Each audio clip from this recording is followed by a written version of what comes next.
Assalamualaikum warahmatullahi wabarakatuh. Perkenalkan, nama saya Zeni Farhani. Saya dari PAI 4I dengan NIM 201230118 Prodi Pendidikan Agama Islam. Saya di sini ingin memenuhi tugas mata kuliah saya, yaitu ujian akhir semester di mata kuliah Fikih 3 dengan dosen pengampu Bapak Dr. Yusuf SAG MPD. Baik, di sini saya akan menjelaskan apa sih ahli waris itu. Pengertian daripada ahli waris secara bahasa dalam buku Pembagian Waris Menurut Islam oleh Muhammad Ali Asyabuni berasal dari kata al-mirats, berarti berpindahnya sesuatu dari seseorang kepada orang lain atau dari suatu kaum kepada kaum yang lain. Makna waris jika dilihat dari pengertian bahasa ini tak sebatas pada hal yang berkaitan dengan harta benda, tetapi juga mencakup non-harta benda seperti keimanan, sifat, serta kecerdasan. Sementara para ulama mendefinisikan waris yakni berpindahnya hak kepemilikan dari orang yang meninggal kepada ahli warisnya yang masih hidup, baik yang ditinggalkan itu berupa harta, uang, tanah, atau apa saja yang berupa hak milik legal secara syariat. Kemudian pandangan Islam mengenai hukum pembagian ahli waris. Pembagian warisan dalam Islam hukumnya wajib. Hal ini ditegaskan dalam Al-Quran, diantaranya surah An-Nisa ayat 7 yang menyebutkan bahwa laki-laki dan perempuan sama-sama memiliki hak atas harta peninggalan. Rasulullah Shallallahu Alaihi Wasallam juga bersabda agar harta dibagikan sesuai dengan ketentuan Allah. Ini menunjukkan bahwa hukum waris adalah bagian dari syariat yang harus dipatuhi, bukan sekedar budaya atau kebiasaan keluarga aja. Kemudian hukum waris, perdata, dan adat. Selain hukum waris Islam, di Indonesia juga dikenal hukum waris perdata dan adat. Jadi hukum perdata mengatur ahli waris berdasarkan golongan hubungan darah tanpa membedakan jenis kelamin. Hukum adat berbeda-beda di tiap daerahnya tentunya, seperti patrilineal, garis keturunan ayah, misal di suku Batak seperti itu. Kemudian matrilineal, yaitu garis ibu, misalkan di suku Minangkabau. Jadi ahli waris diambil dari garis keturunan ibu. Kemudian bilateral atau parental, garis ayah dan ibu dianggap sama umum di masyarakat. Kemudian syarat-syarat pembagian dalam waris Islam.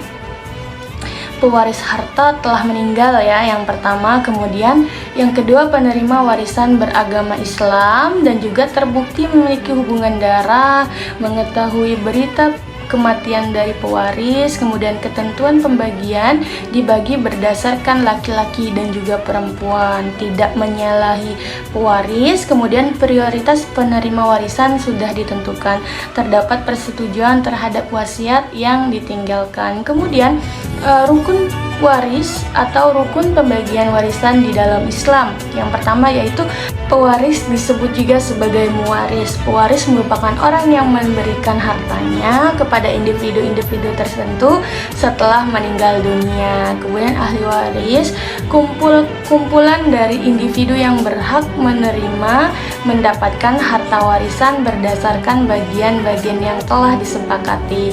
Penentuan ahli waris dilakukan berdasarkan nasab atau hubungan darah, sejarah dengan pewaris, dan juga pernikahan. Kemudian harta warisan berupa aset-aset berharga yang ditinggalkan oleh pewaris setelah kematiannya dan dibagikan sesuai dengan prinsip syariah, sesuai dengan prinsip yang ada di hukum Islam seperti itu. Kemudian rukun pembagian warisan dalam Islam.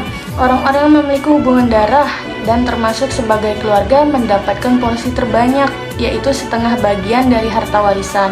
Menurut Muhammad bin Ali Ar-Rahabi, suami istri atau anak perempuan saudara perempuan kandung, saudara perempuan satu ayah, dan juga cucu perempuan dari anak laki-laki adalah orang-orang yang berhak mendapatkan setengah bagian dari warisan.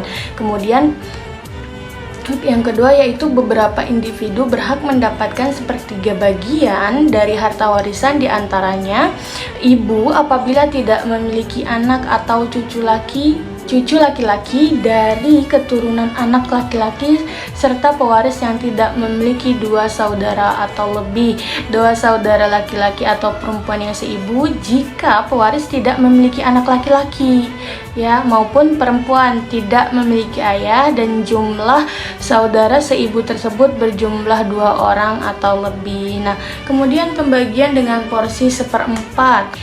Pembagian dengan porsi seperempat. Nah, harta warisan bisa dilakukan kepada suami atau istri jika salah satunya meninggal dunia dan dengan kondisi berikut.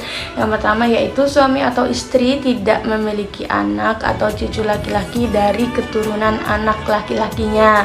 Nah, anak atau cucu yang memiliki hubungan darah dengan suami atau istri berasal dari pernikahan dengan suami sebelumnya. Kemudian yang keempat yaitu 2/3 bagian dari harta warisan bisa dibagikan kepada individu-individu berikut. Yang pertama yaitu 2 anak perempuan kandung atau lebih dan tidak ada saudara laki-laki, 2 saudara perempuan kandung atau lebih yang tidak memiliki ayah atau kakek, 2 saudara kandung perempuan yang tidak memiliki saudara laki-laki atau cucu perempuan anak laki-laki. Nah, kemudian yaitu 1/6 bagian.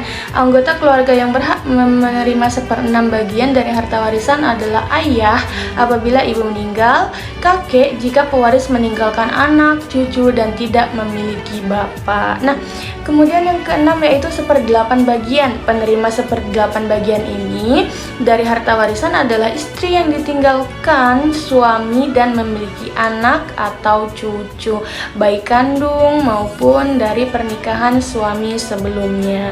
Nah, dapat disimpulkan teman-teman bahwasanya hukum waris dalam Islam adalah sistem pembagian harta yang adil, rinci, dan berdasarkan wahyu Allah. Pemahaman tentang siapa saja ahli waris dan bagaimana mencegah konflik, menjaga keharmonisan keluarga, dan menunjukkan ketaatan hukum kepada Allah. Memahami warisan bukan hanya soal hukum, tapi juga soal tanggung jawab dan juga ibadah. Nah, mungkin segitu aja teman-teman penjelasan dari saya. Saya memohon maaf apabila terdapat kesalahan, entah itu perilaku ataupun apa yang saya ucapkan. Saya mohon maaf yang sebesar-besarnya. Saya akhiri. Wassalamualaikum warahmatullahi wabarakatuh. Sebelum kita berpisah, aku mau pantun dulu nih. Pergi ke pasar naik delman, pulang bawa roti dan anggur manis.